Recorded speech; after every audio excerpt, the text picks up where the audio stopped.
And it's grander than before. They're putting in new stained glass. The Knyaz doesn't deny the old faith. Out of my face. This is the rich district of the city, Silberkreis. There's also Altenmarkt, Neustadt, and the Middens. Each of the boroughs has its own feel and character. Get your stinking ass out of here. I was just passing through, I swear. I got tired and sat down and started begging. Looming high over the city is Brensis's castle, Greifberg. He took it over when he slaughtered the human ruler of the valley, Skender, as shown in the trailer we shared with you earlier in January this year. In order to complete the main quest and save your family, you'll have to storm the castle, alone or with help of friendly NPCs. We could do it right now if we wanted, but it would be super challenging. No more drink for you, my friend. Go home. Oh, let me. I just want to. Oh, let me in. You made a mess, and it's not that kind of inn. Let's check the map. The cathedral is really close. There's plenty of other places to see and things to do here. A couple of inns, a medic, a blacksmith, an armorer, and other merchants. You can see that not only the vampires came out of the shadows. This creature on the right is called an Uriash. Look around, especially at night, and you'll learn humans have lots to fear, not just the vampires.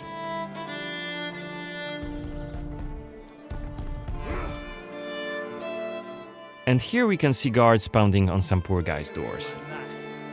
What is it about? Disrespecting the Knyaz, singing songs that mocked him and the faith. Who told you this nonsense? Was it Livia? It's just one of many different community scenes we're implementing in the game. Watch them closely when you play, as they might point you to new quests and hidden treasures, or signal changes in the game's world. Once again, I humbly beg of thee. I humbly... Ouch! I don't want to say it, Mum. It's a prayer. It's what we have to say. Go on. I humbly beg of thee, protect Okay, we are at the cathedral gates. Again, since Coen isn't yet wanted by the vampire regime and it's daytime, we can simply walk inside.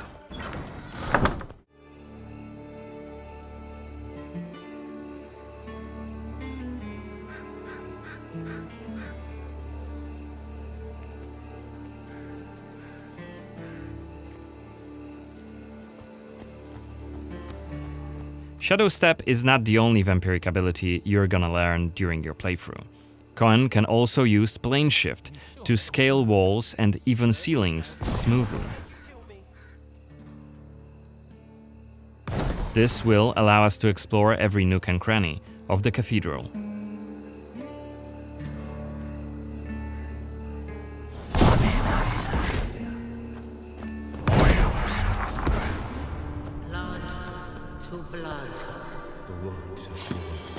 Better be quiet. Is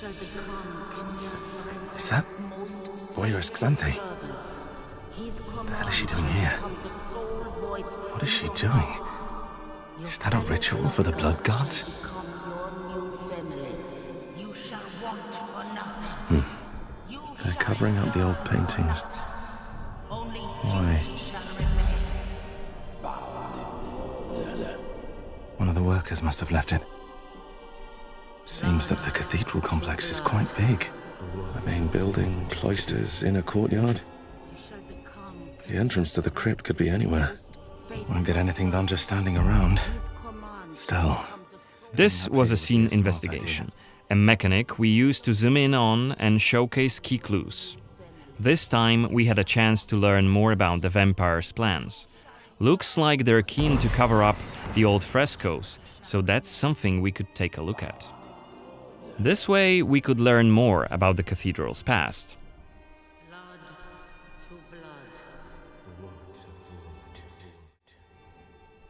Looks like we aren't alone here. Underneath us there's a group of blood gods, soldiers hooked up on vampire blood, which makes them stronger, and one of Brances's vampire allies. It's Xanthi, the oldest vampire in Vale Sangora, and quite a powerful lady. Let's descend and check what's going on.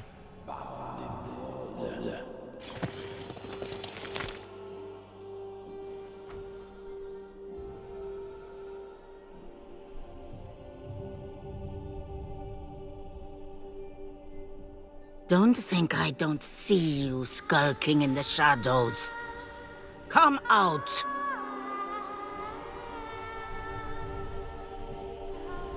You're interfering with my task. Who are you? It doesn't matter. Very well.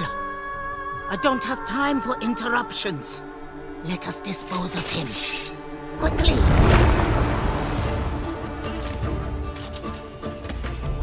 You've withstood it. Fascinating. Coen is using his claws to attack when in vampire form. Blood guards are dual-wielding opponents. Their attacks are pretty strong. Of course, even when fighting with claws, combat is still directional. Don't worry, Coen can still use his sword as a vampire. You haven't lived long.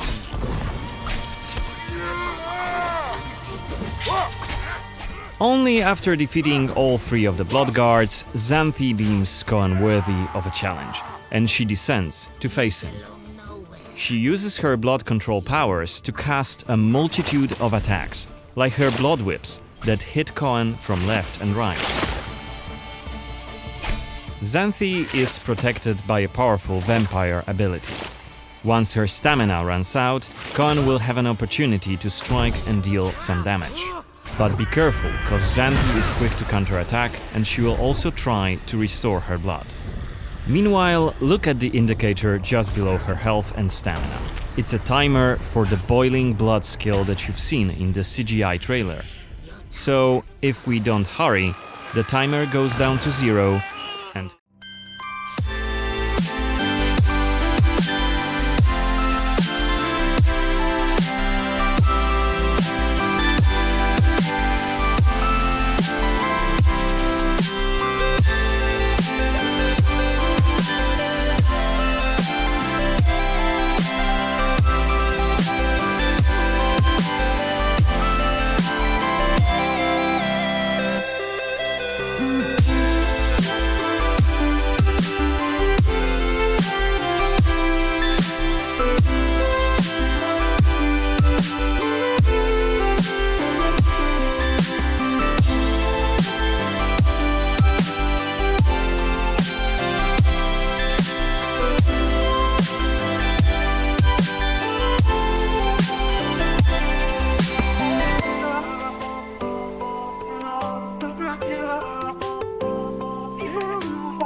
We're starting on the outskirts of Svatro, the game's largest city and the capital of Vale Sangora. From here, we could head anywhere the eye can see, explore ancient ruins or sabotage vampire blood transports. But it's not just about where or when you go. It's also about how you approach the main quest and shape the story, making each playthrough uniquely your own. For now, we're following the road. Coen is on his way to the city's cathedral, chasing leads about a powerful weapon said to be hidden in its crypts. But first, we'll have to deal with some bandits who camped out by the main road. Traveling through Vale Sangora is never boring. The world is dense with quests, random encounters, and locations steep in lore. This will be a great opportunity to show you our combat system. Our goal was to make the player feel like a real swordmaster who closely observes his enemies. We'll begin this fight by using acrid dust to stun one of the enemies. Now, when you attack, you choose one of 4 directions: up, down, left or right, in order to hit the opponent where he's unable to parry. And similarly, when defending, you have to take note of the enemy's intent and the direction of the attack. On the left side of the screen, just above Coen's health, you have activation charges that will be filled in with each successful attack, block and parry. Once they are full, you can use one of the active abilities which allow you to take a more tactical approach to fighting. We started the fight by throwing some acrid dust, and now let's cast Burning Blood. It's a hex which boils the enemy's blood and burns their skin, dealing physical damage over time. Alright, time to finish this fight. Let's use the final activation charge to cast the artery attack, which actually decapitated the last opponent. Our hero quickly dispatched the bandits, so let's loot a few items they've left behind and open the inventory. First of all, let's replenish our health by eating something, and then take a closer look at this cool-looking weapon we just picked up. Ah, it has better stats than our current weapon, so let's equip it right now. We've also leveled up, so let's use this opportunity to spend the newly acquired skill point in one of Coen's skill trees. The skills in the Blood of Dawnwalker are divided into 3 trees, one for human, one for vampire, and one shared between the 2. We also have an active abilities panel. We can use it to unlock additional abilities to use during combat. Note that during the day, the health bar is not regenerating. You need to find consumables like the one we've just eaten. The hexes we've just used also consume some of Coen's health. Be aware of that. The way our magic system works, there's always a price to pay for manipulating reality. But we can make it sting a bit less. Let's level up the Frugal Witchcraft skill, so next time we'll cast a hex, it'll consume fewer of Coen's health points. Now that we've wrapped up the encounter with the bandits, we can be on our way to get inside the city. Right now, Coen hasn't done enough to ruffle the Vampire Lord's feathers, so the guards will just wave us through. But the more damage you cause, the more suspicious and aggressive they'll become. So when you play the game yourself, you'll have to decide whether you want to challenge the vampires openly, or lay low until you're ready to strike and surprise them.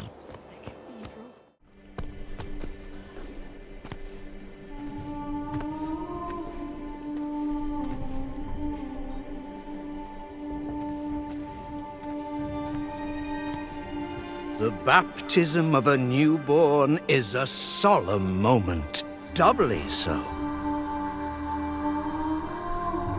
A new life joins our flock, bringing happiness to its parents and to the congregation. Natus ex sanguine est, alitur sanguine, et in sanguine morietur. Ego te baptizo in nomine Dei. Amen.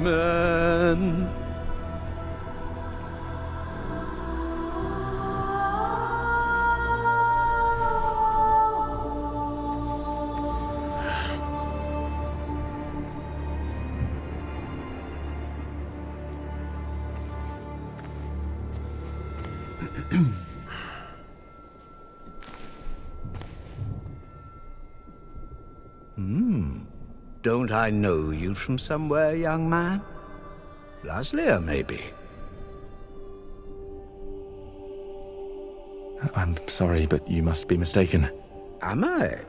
Perhaps. Perhaps. My memory isn't what it used to be. Come with me. I'll take your confession.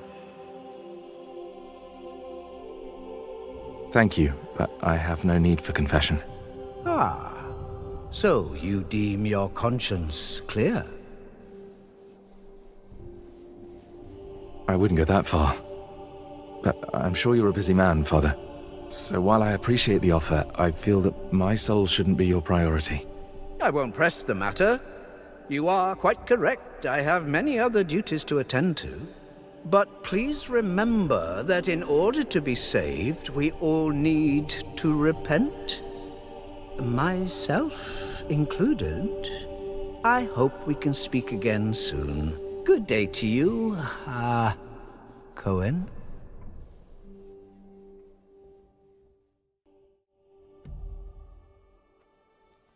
What we saw right here was just one of many cutscenes we recorded for the game, which smoothly transitioned into a dialogue scene.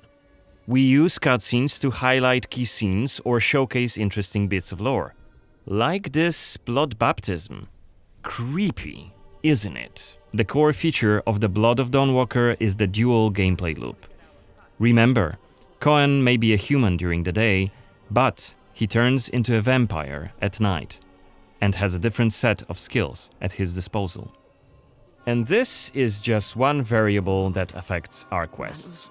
Depending on when you tackle a particular quest, what choices you've made earlier, whom you befriended, or whom you've angered, your gameplay and story experience will be very, very different. So each quest is a complex structure with multiple possible paths leading to the end goal.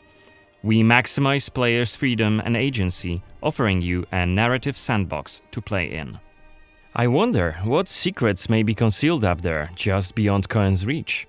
And how do we get there? It's impossible to do during the day, but come night, it's an entirely different story. Let us explain what we mean by taking our current quest as an example. During the day, we got inside the cathedral without any problems, since it's open for all to see and Coen doesn't yet stand out from the crowd. The scaffolds, though, are outside of his reach.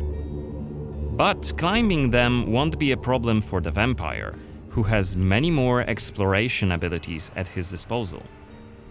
Bear in mind, Coen has not completed the quest yet. What's more, there are still a few clues to be found in order to solve this story. It's worth mentioning that narrative sandbox also means that we may completely abandon this quest and follow a different path to defeat Brensis. For today, we're focusing on the gameplay part, so let's see how we could tackle this particular quest during the night. We're starting right after dusk, as a vampire, on the rooftops of Svatro. Right now, we have 22 days left to complete this goal. This counter is always displayed and you'll be warned each time it's pushed forward. So you have to be aware of the time, and it's more of a resource you'll be spending than a racing clock. As a vampire, you'll see and experience the world from a different perspective. You can travel quickly and easily access places beyond the reach of regular humans. Let us show you what we mean. This is Shadow Step, a unique vampiric ability allowing Coen to jump to almost any place within his reach.